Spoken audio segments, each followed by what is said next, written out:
സമാധാനത്തിന് ആഹ്വാനം ചെയ്ത ഇന്ത്യയും ദക്ഷിണ കൊറിയയും ഇരു രാജ്യങ്ങളും സമാധാനത്തിനായി നിലകൊള്ളുന്നുവെന്ന് കൊറിയൻ പ്രസിഡന്റിനൊപ്പമുള്ള സംയുക്ത പ്രസ്താവനയിൽ പ്രധാനമന്ത്രി നരേന്ദ്രമോദി പറഞ്ഞു.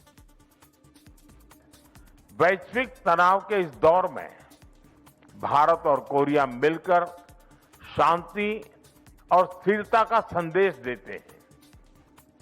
हमें बहुत खुशी है कि आज कोरिया इंटरनेशनल सोलर अलायंस और इंडो पैसिफिक ओशंस इनिशिएटिव से जुड़ रहा है.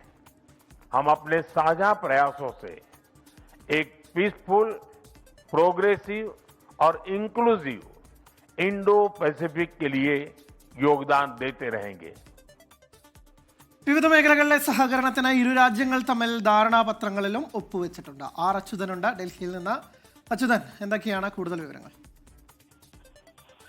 ദക്ഷിണ കൊറിയൻ പ്രസിഡന്റ് ലീ ജെ മിങ്ങുമായിട്ടുള്ള ഉഭയകക്ഷി കൂടിക്കാഴ്ച. ആ കൂടിക്കാഴ്ചയ്ക്ക് ശേഷമായിരുന്നു ദക്ഷിണ കൊറിയൻ പ്രസിഡന്റും പ്രധാനമന്ത്രി നരേന്ദ്രമോദിയും ഈ സംയുക്ത പ്രസ്താവന നടത്തിയത്. ആ സംയുക്ത പ്രസ്താവനയിലാണ് ഇരു രാജ്യങ്ങളും സമാധാനത്തിനായി നിലകൊള്ളുന്നു എന്നുള്ള ഒരു സമാധാന ആഹ്വാനം ഇന്ത്യയും ദക്ഷിണ കൊറിയയും നടത്തിയിരിക്കുന്നത്. ഒപ്പം തന്നെ ഈ പശ്ചിമേഷ്യൻ സംഘർഷം, ആ സംഘർഷത്തിന്റെ സാഹചര്യത്തിൽ കൂടിയാണ് ഈ രാജ്യങ്ങൾ ഇത്തരത്തിലൊരു നിലപാട്, സമാധാനത്തിന്റെ ആഹ്വാനം ഉൾക്കൊള്ളിച്ചുള്ള നിലപാടും അറിയിച്ചിരിക്കുന്നത്. ഒപ്പം തന്നെ മറ്റ് ഇതുമായി ബന്ധപ്പെട്ട്, അതായത് ഇരു രാജ്യങ്ങൾ തമ്മിൽ വിവിധ മേഖലകളിലെ സഹകരണം ശക്തിപ്പെടുത്തുന്നതുമായി ബന്ധപ്പെട്ട നിരവധി ധാരണാപത്രങ്ങളും ഇന്ന് ഒപ്പുവെക്കുകയുണ്ടായി.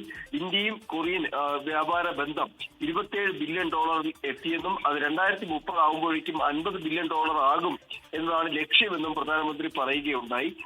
AI കപ്പൽ നിർമ്മാണം, പ്രതിരോധം, സാമ്പത്തികം തുടങ്ങിയ വിവിധ മേഖലകളിൽ കൂടുതൽ സഹകരണം ശക്തമാക്കുന്ന ദക്ഷിണ കൊറിയൻ പ്രസിഡന്റും സംയുക്ത പ്രസ്താവനയിൽ അറിയിച്ചു. എന്തായാലും ഈ രാജ്യങ്ങൾ തമ്മിലുള്ള ബന്ധം അത് കൂടുതൽ ദൃഢമാക്കുന്നതുമായി ബന്ധപ്പെട്ട ചർച്ചകളാണ് ഇന്നുണ്ടായത്. ശരി, ഏതായാലും പശ്ചിമേഷ്യൻ സംഘർഷത്തിന്റെ കൂടി പശ്ചാത്തലത്തിലാണ് ഇപ്പോൾ സമാധാനത്തിന് ഇന്ത്യയും ദക്ഷിണ കൊറിയയും ആഹ്വാനം ചെയ്തിരിക്കുന്നത്.